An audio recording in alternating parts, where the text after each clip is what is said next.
Yahweh nanga kumama, Yahweh nanga kumama, Yahweh nanga kumama, Yahweh nanga kumama. Bonjour bien-aimés et merci d'avoir accepté aujourd'hui encore pour la énième fois notre chaîne. Et nous vous disons merci de nous avoir acceptés chez vous. Merci d'avoir accepté de partager. J'ai vu beaucoup de partages. Et puis merci d'avoir recommandé notre chaîne à plusieurs personnes. Et nous vous demandons de continuer à le faire et de bénir plusieurs familles qui sont en train de nous suivre à travers le monde. Merci pour cette chaîne. Si vous êtes fort, vous pouvez même aujourd'hui traduire pour nous en anglais et ça sera une bonne chose. Aujourd'hui, nous allons parler du désastre de l'infidélité. Qu'est-ce que tu veux qu'on te dise encore? Tu veux qu'on te répète que l'infidélité est une mauvaise chose? Tu veux qu'on te le dise chaque jour? Il y a un principe de la vie. Ce que tu ne veux pas qu'on te fasse, ne le fais pas aux autres. Alors, je vais te donner quelques désastres que l'infidélité a déjà eu à commettre parmi les hommes. Le premier désastre de l'infidélité, c'est qu'elle cause des enfants abandonnés. Parce que vous allez finir au divorce. Il y a des gens qui ne supportent pas l'infidélité. Il y a des femmes qui ont réussi à supporter l'infidélité de leur mari. Il y a aussi des maris qui ont réussi à supporter l'infidélité de leur femme. Mais plusieurs ont succombé à l'infidélité. Ils ont divorcé. Et aujourd'hui, plusieurs enfants sont en train de souffrir. Il y a quelqu'un qui a dit une chose. Chaque enfant mérite un parent, mais chaque parent ne mérite pas un enfant. Je vous supplie de rester dans votre mariage et de ne pas commettre l'infidélité. Vous allez faire souffrir plusieurs enfants.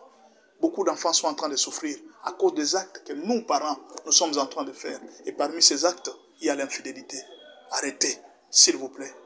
Deuxième désastre, deuxième conséquence de l'infidélité, elle amène le sida et même d'autres maladies sexuellement transmissibles. Vous savez combien de personnes sont mortes à cause du sida? Vous savez aujourd'hui combien d'enfants sont orphelins à cause du sida? Et pourtant, c'était la meilleure, d'après les statistiques du sida, la source principale qui a tué, qui a décimé plusieurs familles à cause du sida, c'est l'infidélité. On a combattu. Mais aujourd'hui, le sida n'est pas terminé. Ça continue à tuer. Il y a même aujourd'hui d'autres maladies qui continuent à tuer à cause de l'infidélité. Arrêtez avec l'infidélité. Troisième raison, elle rend des maris malades mentaux. Vous avez déjà vu un homme dont la femme est infidèle et l'homme l'a surpris? Cet homme n'est plus normal. Cet homme va souffrir des troubles mentaux. Parce qu'aucun homme ne supporte l'infidélité. Cet homme peut tuer, cet homme peut détruire, cet homme peut même se détruire. Ce n'est pas pour rien qu'on a recommandé à ce que quand il y a infidélité, que l'homme cesse avec le mariage. Pourquoi? Parce que ce n'est pas facile. Peut-être vous êtes en train de demander aux chrétiens, mais est-ce que tous les chrétiens ont la possibilité de pardonner comme Christ? C'est une demande qu'on fait aux gens, pardonner. Mais tout le monde n'a pas la capacité de pardonner. Alors, n'amenez pas les gens aux maladies. S'il vous plaît, arrêtez avec l'infidélité. Ce n'est pas une bonne chose. Quatrième chose, elle dévie les salaires et amène le gaspillage. Elle annule les projets et anéantit les rêves des mariés. Vous avez déjà projeté à faire quelque chose de grand.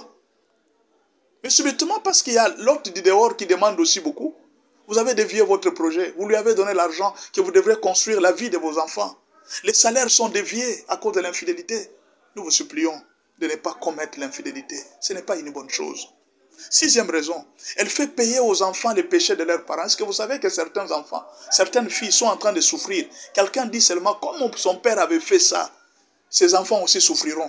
Imaginez qu'on est en train de maudire vos enfants pendant que les enfants n'ont rien fait. Quelqu'un dit seulement, comme son père m'a fait ça, lui aussi aura des filles.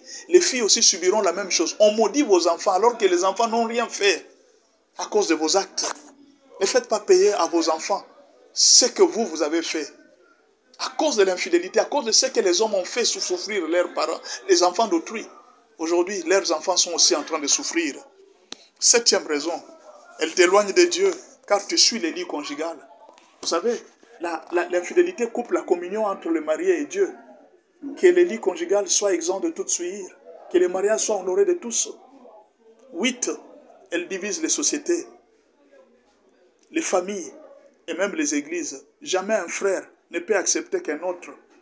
Imaginez une sœur qui est dans l'église. Elle voit son mari en train de sortir avec un frère de l'église. Est-ce que cette femme aura toujours le même courage de venir dans cette église? L'infidélité a divisé les familles, l'infidélité a divisé les tribus, l'infidélité a divisé plusieurs personnes. Aujourd'hui, il y a même des familles qui ne se parlent pas parce qu'un homme était parti aimer la femme d'autrui. Et toutes les familles aujourd'hui ne se parlent pas. L'infidélité amène la mort. L'infidélité amène la vengeance. Elle déstabilise l'éducation des enfants. Elle détruit l'affection des parents aux enfants. L'infidélité, l'infidélité, l'infidélité, l'infidélité, l'infidélité. N'aimez pas l'infidélité. N'entretenez pas l'infidélité. Ne vivez pas l'infidélité. Un dernier conseil. Ce n'est pas moi qui vous le donne. C'est Dieu lui-même qui vous le donne. Que les mariages soient honorés de tous et les lits conjugaux exempts de souillure. Car Dieu jugera les impudiques. Il jugera les infidèles. Il jugera les adultères. Qu'est-ce que tu veux qu'on te dise encore? J'ai fini. J'ai fini. Mais je te supplie d'arrêter. Arrête ce que tu es en train de faire.